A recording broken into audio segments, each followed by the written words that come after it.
దైవబలం లేకుంటే మానవ శక్తి సహకరించదా?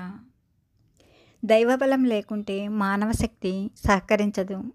మానవ శక్తి లేకుంటే దైవబలం సహకరించదు. ఈ రెండూ నిజమే. కట్టెలు మండాలంటే అగ్ని కావాలి. అగ్ని మండాలంటే కట్టెలు కావాలి. పరస్పర సంబంధ విషయాలివి.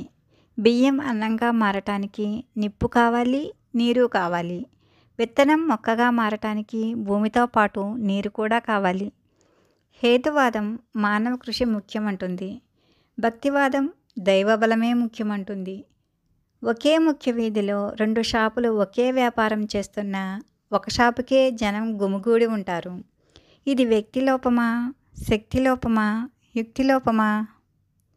మన జీవితంలో ఎప్పుడో ఒకసారి అందరికీ వచ్చే అనుమానమే ఇది.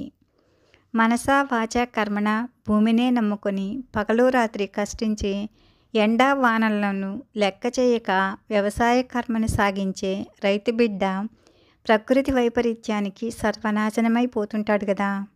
ఏమిటిది? ఎవరిది తప్పు? కష్టపడి వండుకున్న అన్నంలో బల్లి పడితే ఎవరిది తప్పు? చెరువు నిండా నీరు ఉండటం ముఖ్యం కాదు, దిగి తాగడానికి 4 మెట్లుండాలి.